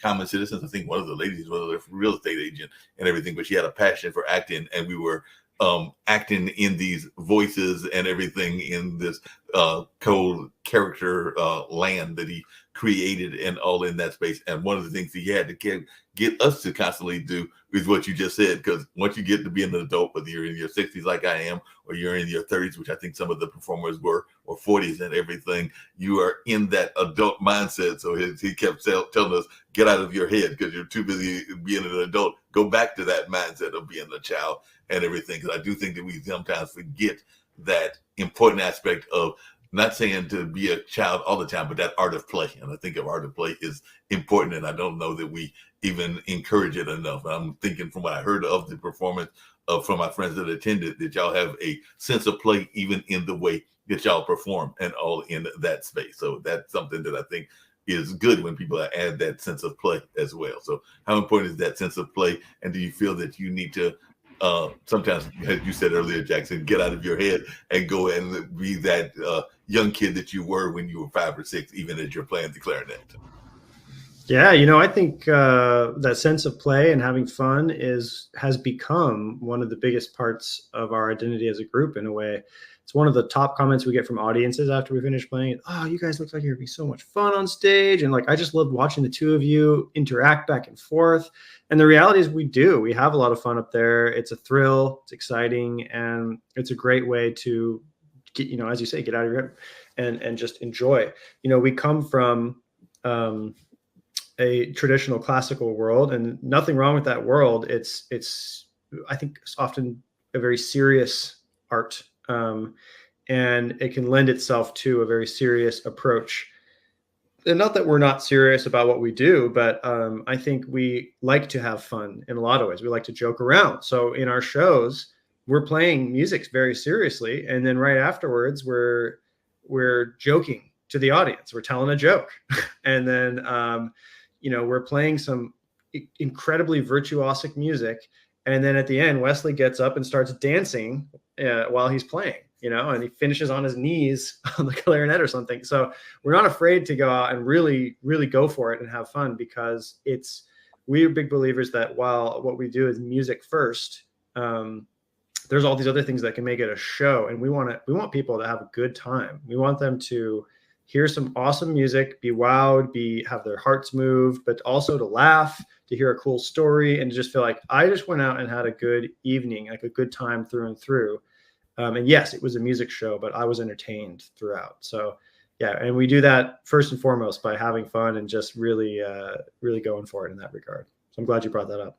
Yeah, no problem. It sounds like a great way to definitely have some amazing conversations, even with the audience and everything. And definitely, I love shows where the audience is engaged. One of my favorite performers that I've had the pleasure of seeing 3 or 4 times, and he's actually, I think this is his retirement year, and all along those lines. And I don't know if y'all have ever had the pleasure of seeing, as he's done international tours, Buddy Guy, but Buddy Guy is literally a performer that is in his 80s, and you can say the same thing about George Clinton as well, who I think might be in his 80s also, but both of them are known for their engagement of the audience, whether it's George Clinton dressing in some space-like outfits and all in that space, or whether it's, I still don't know, because he's got more energy than I've got 2 nephews, no kids of my own, but my 2 nephews are 14 and 15, and I'm convinced that somewhere Buddy Guy discovered the fountain of youth and everything, because he literally goes out into the audience and just engages the audience even at the age that he's at and everything. And I mean, he's literally running through the stages and everything. I'm going like, between him and Mick Jagger and some other performers, I'm thinking that they have discovered the fountain of youth. Please, I'll have what he has. Please send it to me, Wesley, and Jackson. I'm sure that we would like to have it as well. So if y'all have discovered this fountain of youth, please send it to us as well, because somehow y'all have got tremendous energy and all in that space. I don't know how they did it, but they did do it and everything. We're getting ready to wind down very shortly, but I do want people to hear a little bit of your music, and I'm going to put down, which I meant to do earlier, a little bit of the notion of what y'all have got going on and everything. So I actually dug up 2 of the songs while we were talking about. I'll start off with About Us. I know we said that we do that at the beginning, but I'll play it now. But then I also dug up one that y'all will probably kill me for mispronouncing the first name, but I'm guessing it is pronounced Tasteleli Ama, and all in that space, as well as Sevalansi. So I've been done both of those, so they both look quite. There you go. And Tasteleli Ama is pretty long, so if you want to skip to different parts of it, feel free to show off. It's dynamic and fun. I think it's like 8 or 9 minutes though, so if you want to skip around, that's actually what I will probably close out with and everything. Oh, so I'll play the first 2, and then I'll close out with that after we're done, because there's a question that I asked all of my guests and everything, and I'll get to that. But let me play the About Us first, since we had mentioned that at the beginning, as well as Civilanus, which is a shorter one. I think that's like 3 minutes or something along those lines. But definitely, let's check out this About Us. And some of this y'all have already shared, but this will give people an even greater idea of what Jaca is all about.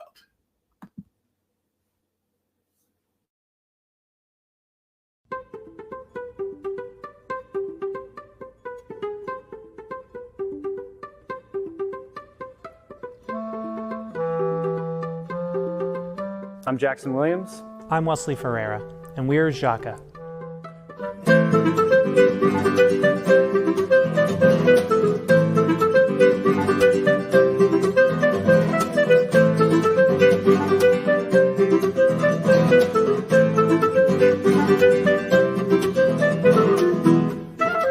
the first time we ever played together, I was like, this is something special. Yeah, clarinet and guitar as a duo is such a beautiful and exciting combination.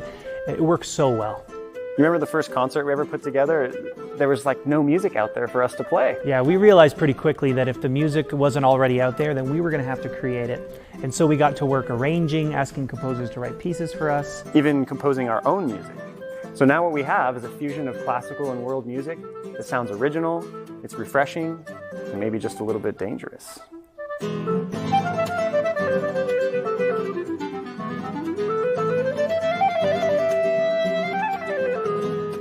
Look, why do people come to concerts? They want to appreciate good music, but they also want to smile, laugh, have a good time. They want to step into a different world for a night. Yeah, and we've crafted every aspect of our show to bring our audiences that complete experience.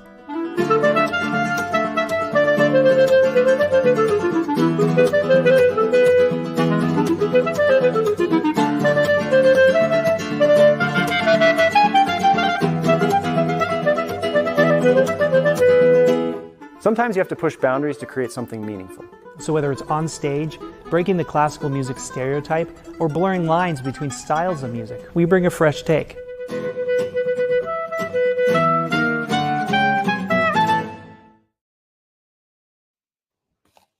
Video definitely gives a clarity of who y'all are and all along those lines and everything. One thing that I was curious about as I was watching that, I'm going like, one of the gentlemen is the clarinetist, the other is a guitarist. And like I said, I've got friends that are in different levels of music and different styles of music. So is there an instrument that you are hoping to learn to play that is on your wish list other than the instruments that you are already traditionally associated with? So is there an instrument around the world that just in there go like, I've been always wanting to play the djembe, or I'll just use that as an example, or some other instrument that has been on your wish list that you have not been trained in as of yet?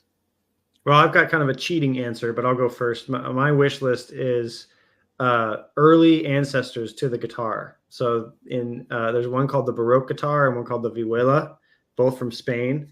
And I just got a vihuela.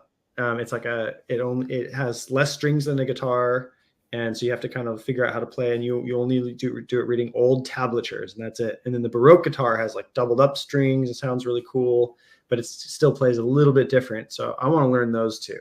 That would be really cool. What about you, Wesley? Was there a style of clarinet or an instrument that is similar to the clarinet that you've always wanted to play that you haven't got around to yet?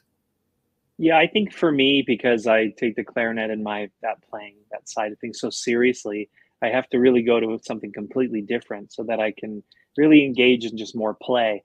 But the accordion is something that I've started to pick up on. You know, there's so much. The accordion is so important in Portuguese music, so I grew up listening to it, and so I do pick up from time to time my accordion. At some point, I'll devote a little more time to it. That's an instrument, and I know some folks that are definitely into that and think of that as one of those instruments that is only associated with one culture or another and is not given as much play as it should. I know some people even locally that are into, of all things, the ukulele. I think we have a Durham ukulele group that is actually based here in the Durham area and everything. So I know that they were around before the pandemic, and I think that they are still here. So that's another instrument that folks are probably going like, that's only going to be associated with klezmer music or other kind of things. Because I know a lot of times people associate the accordion with like the polka, because we do have a couple of polka bands here as well. But they can be used in outside of their realm of where people associate them with, because that's one of the things that I have seen some folks do that is quite unique. And it sounds like that's part of what y'all do even with Jaca, is to take some of that staid nature, because a lot of people, when they think of classical music, they think of their parents' version of classical and everything. It sounds to me like y'all are trying to say, no, there's some classical music that can be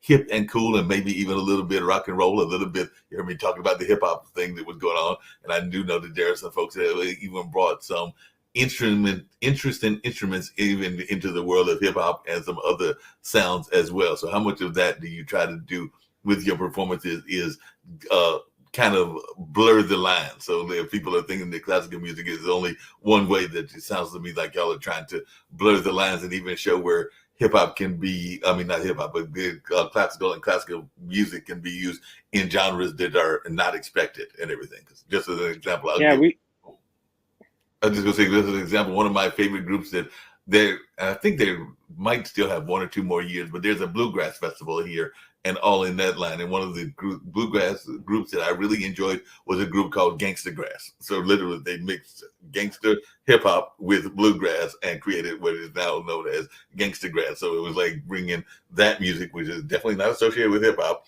into the hip hop realm and everything. Love it. Yeah, that's a strong part of our identity as Jaca because we'll play for clarinet guitar pieces that or music that's not originally for clarinet guitar, that's for other instruments, but we'll figure out how to make it work on ours, which really blends a lot of.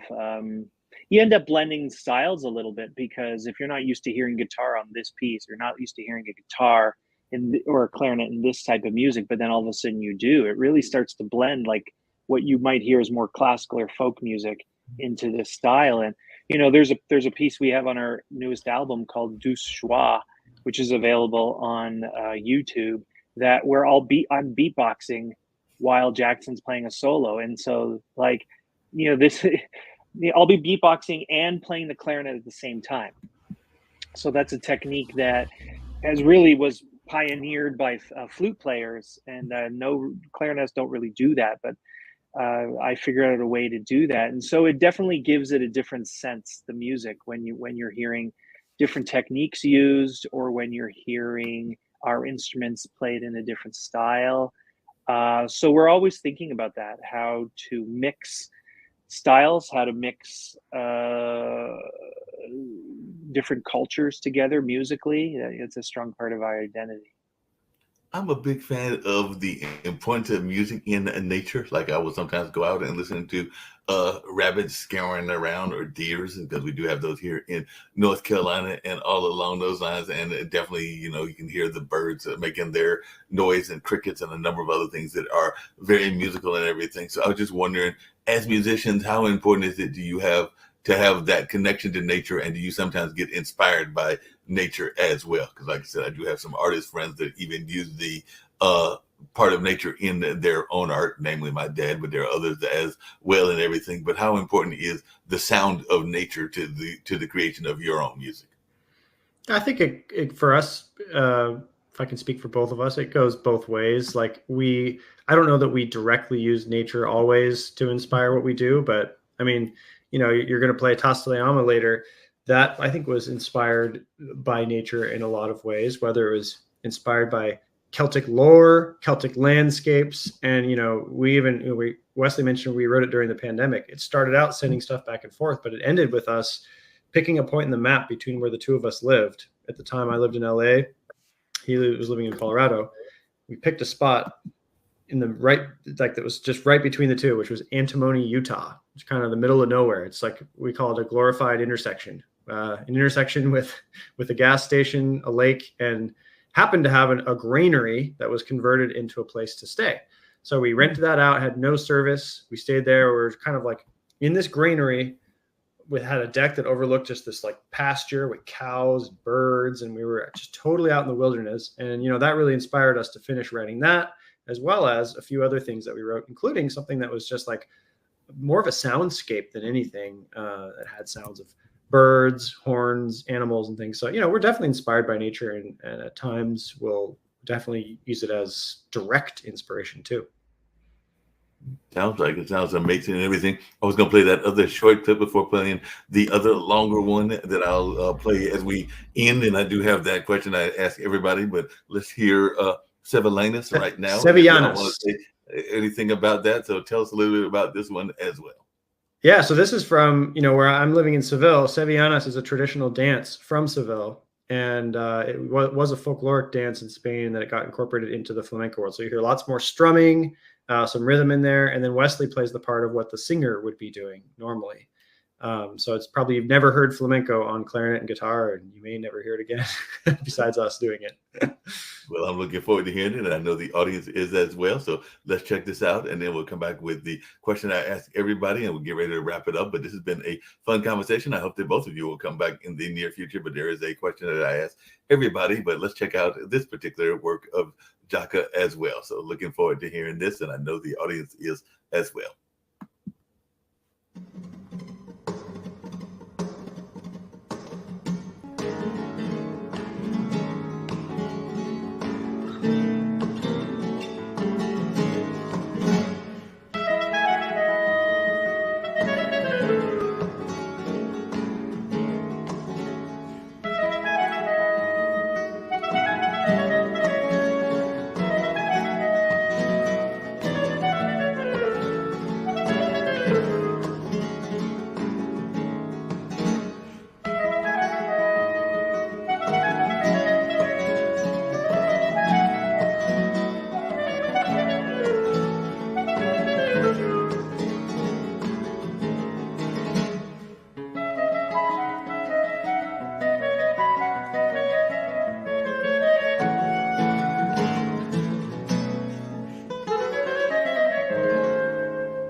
Ole. And everything. Before I get to the serious question that I get everybody, I have two lighthearted questions that I've got to ask and everything, and then I'll get to the serious one and then close out with that long song and everything. But the two lighthearted questions is when I looked at on YouTube, when I looked on Facebook, when I looked on LinkedIn, and I looked at all the other sources, everything that y'all do is labeled under the name Jaca Music. I didn't see Jaca Music 1. I didn't see Jaca Music 2. I didn't see some of these things that people have to do in that marketing and all along those lines. So that was my question is how did y'all manage to do that? Because a lot of people be like, how they manage to get Jaca Music on every platform and everything? Because a lot of times people will have to get stuck with a number or some explanation or some other kind of thing to get those recognitions and everything, but somehow y'all managed to get Jaca Music on every platform because I looked it up on LinkedIn and everything else, and it was all under Jaca, Jaca Music, and all in that space. So you didn't have to differentiate, which is a good thing marketing wise. So I was just wondering, how did y'all manage to pull that one off? Whoever pulled that off and everything. Well, it helps that Jaca doesn't really mean anything besides in Portuguese from Brazil. So maybe a little bit of the origin of the name of our group. You know, the word Jaca is a Portuguese word. In Brazil, it means jackfruit, but in Portugal, it doesn't really necessarily mean anything. And, you know, we wanted to pick a Portuguese word because we first collaborated. We collaborated over Portuguese music. But the idea was that because we're doing new things, we're creating new things, we're blazing new trails, let's take a word that we can bring with us to give new meaning to it. And so you're not going to really find other groups named Jaca because it doesn't necessarily mean something yet. We're giving it meaning with what we do. And then you add, you know, Jaca Music, Jaca clarinet and guitar, also strategic move to specify it so that nobody else could steal our names. So that's what did it for us. It sounds great. Yeah, and that's amazing. And all. Yeah, I was going to say another part of it. I think Jackson and I often think about the business side of things, and we, because we're both, spend a lot of time in education and music education. We have developed an internship program for students, and so every year we'll have several interns that work with us, and so we're really helping them to develop the business side of music.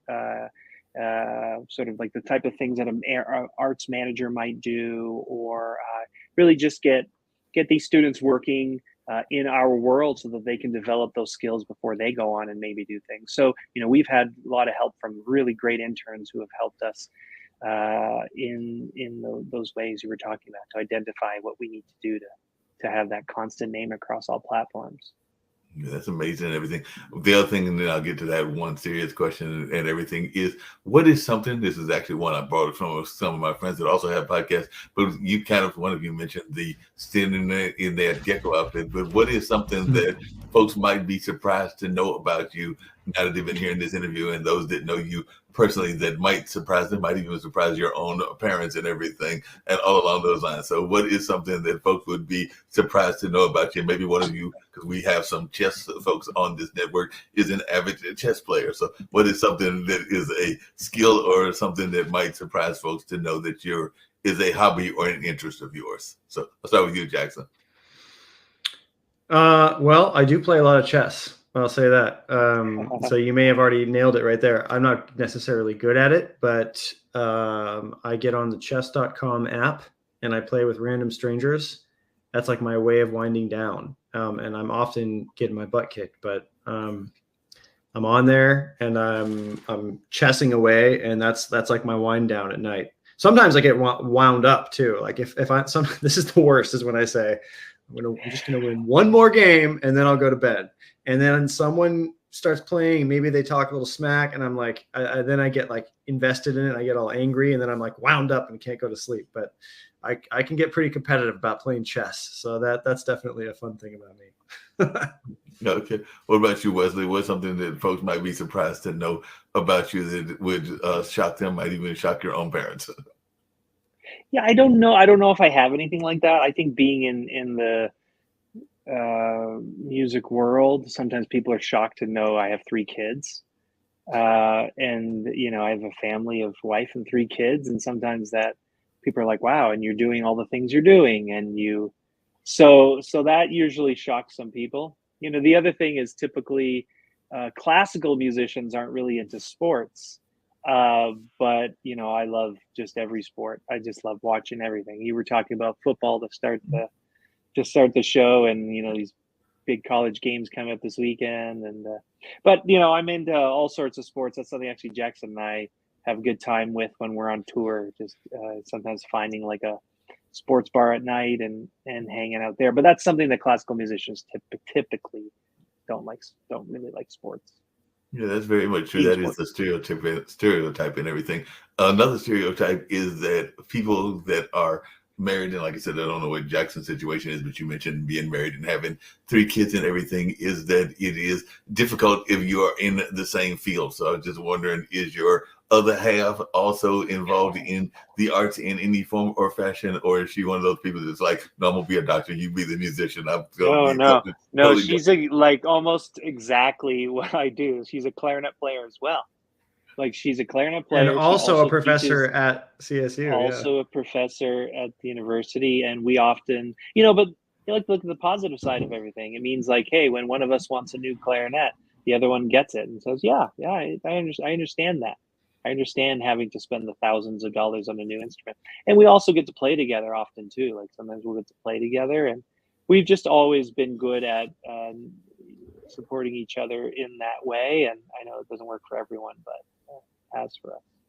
Are you gonna try to get the kids to pursue? And I'm sure this has been a conversation with your wife to pursue Yeah. music as well, or are they already in that path, or where are y'all following on that path? Because I know some folks, including some actors, that want their kids to be actors. Sometimes there's that whole notion of wanting them to even exceed what they did and everything. Because there's that notion of the ones that wanted to be the great model, weren't the great models, and then try to push their kids into modeling and everything. So I'm just wondering if y'all had that conversation as to whether the kids will pursue music as well. Yeah, well, I want them to do whatever they're really passionate about, right? So even that word pushing them into something, I just don't feel that that's right.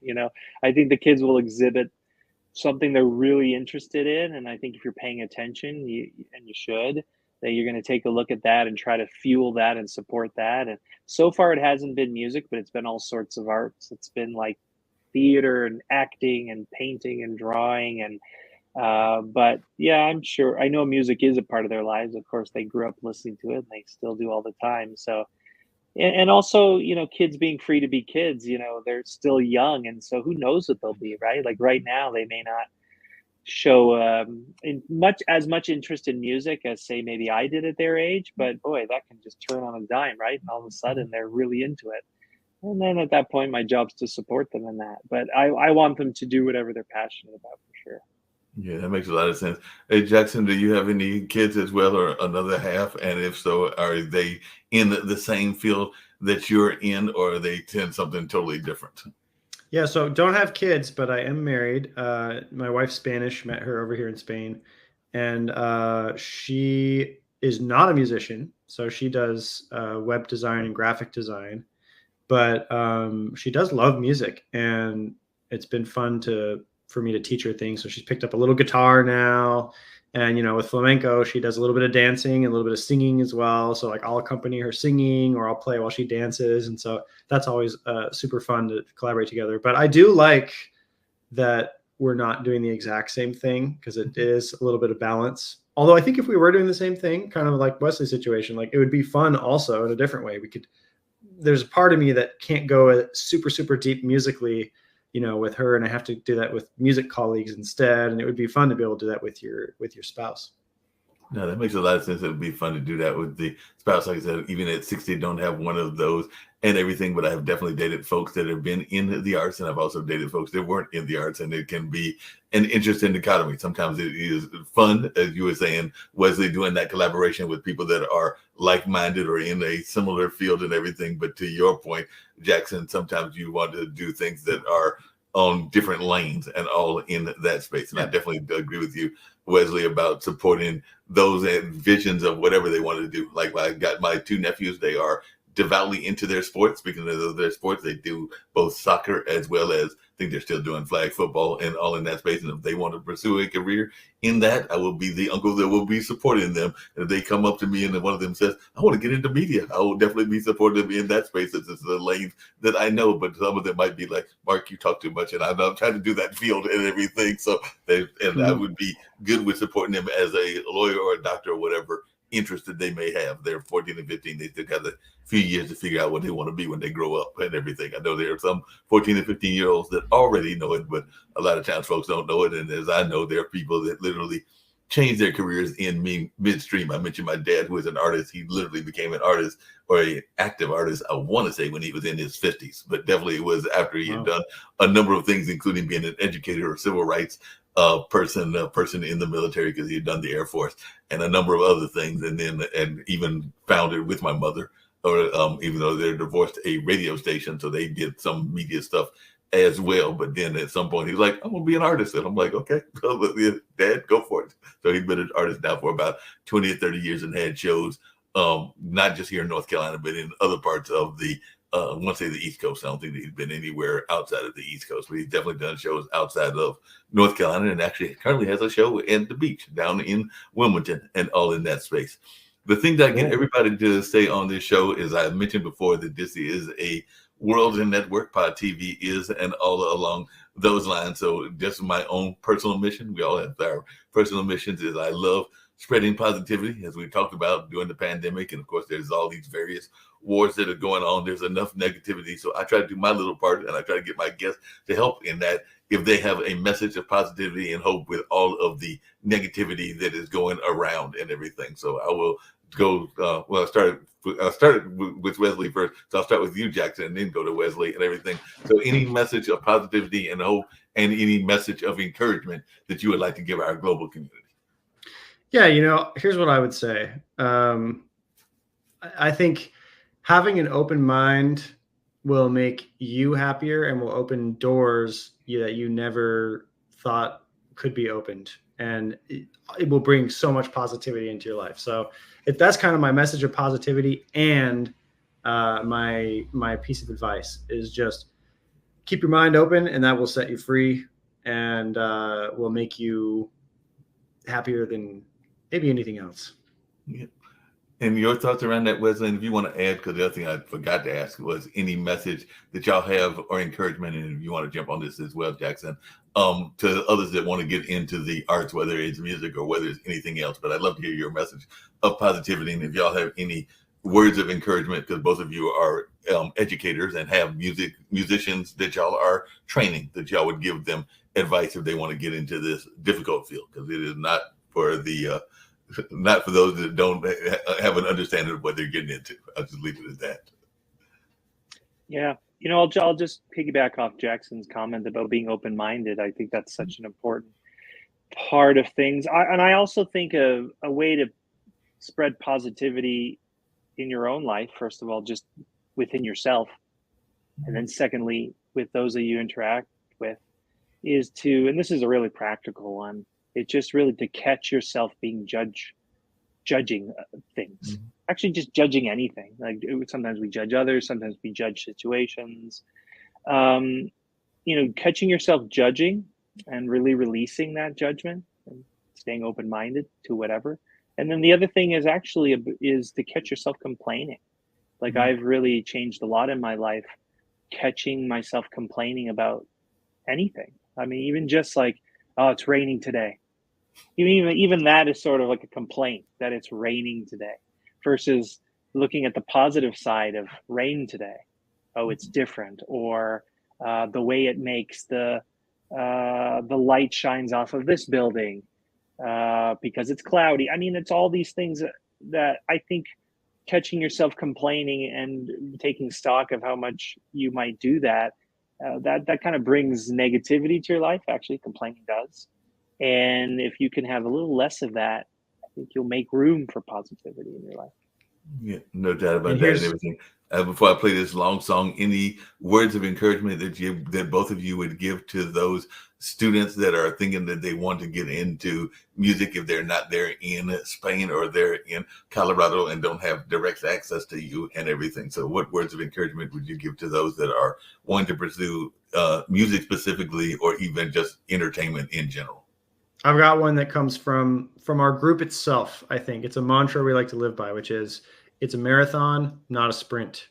So, as you said, Mark, it's not for the faint of heart, just like a marathon is not for the faint of heart. But I think the approach matters too. And if you want to, whatever you want to do with music, if you approach it like a marathon and you take a slow measure, you just keep going, whether that's how often you practice your instrument or whether that's how you approach trying to get gigs, or whether that's how you see your progress itself. Just treat it like a marathon, and you just always do. And as long as it's a part of your life, always you will make something happen with it.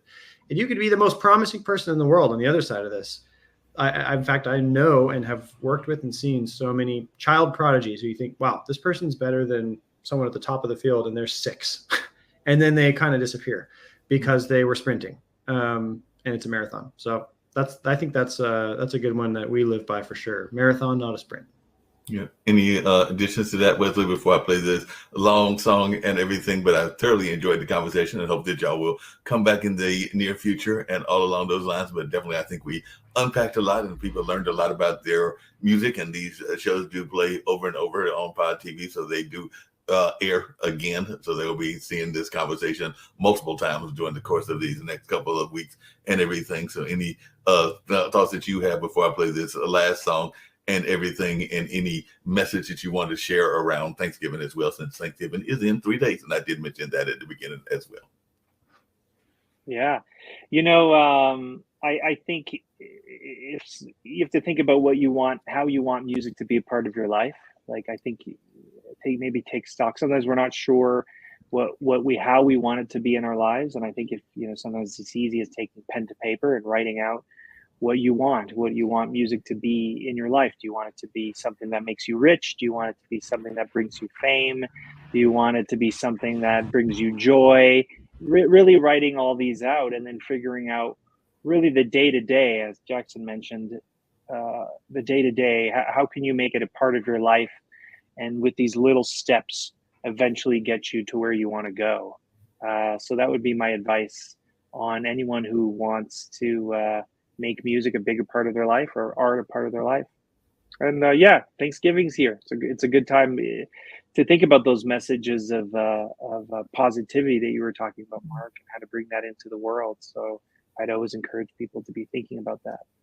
Yeah, I appreciate that and everything. Like I said, we'll go out with this long cut and everything, but I've thoroughly enjoyed y'all's presence and hope to get y'all back on, and hopefully we can get y'all to come to a performance at either Jaca, which is the performance venue that I work at. And I know that Quentin, my immediate boss, was actually at the Art Market, and I know that a number of other venues, including the Carolina Theater, where I think y'all did some of the showcases at and everything. Yeah. And I used to be on their board and all along those lines, and the DPAC and a number of other venues. So I'll be reaching out to them, and we'll see if we can't find a way to get y'all into the Raleigh-Durham market and all along those lines. But I've thoroughly enjoyed this conversation and enjoyed what y'all are trying to do. And we'll try to see if we can't get y'all some performances here as well as some other venues, because I do know that a friend of mine does a thing called the Road to the Apollo. We now call it the Road to New York, but it is associated with the Apollo Theater. But through that, we have met folks like the folks at Kirby and McGregor, which is a venue in Henderson, and a number of other venues that I have now got some access to. So I'll reach out to them and see if they were at Art Market, and if they weren't at Art Market, if they've heard of Jaca. If they haven't heard of Jaca, they'll listen to this interview and learn about Jaca, so that hopefully they can get y'all booked as well. Because I do know that there are some venues that I have some limited associations with that hopefully can get you some gigs here in this area. But we're going to go out with the long song and all in that space. But if there's any closing words that you want to share before I hit this button, and other than that, we'll just close it out with this. But any closing words before I hit that button and everything, and how folks can reach you if they've heard this and want to reach you and everything. JacaMusic.com. You can reach us there. You can reach all of our stuff there. Happy Thanksgiving. And this Thanksgiving, we're grateful for you, Mark. I appreciate y'all as well. And we're going to go out with this lovely song and all in that space. And I do hope to see y'all back into the near future and all in that space. But I've thoroughly enjoyed this conversation and look forward to seeing you hopefully in person as well as possibly back here on the airwaves as well. So we're going to go out with this particular song from Jaca, and definitely hope to see y'all in the very near future. Likewise.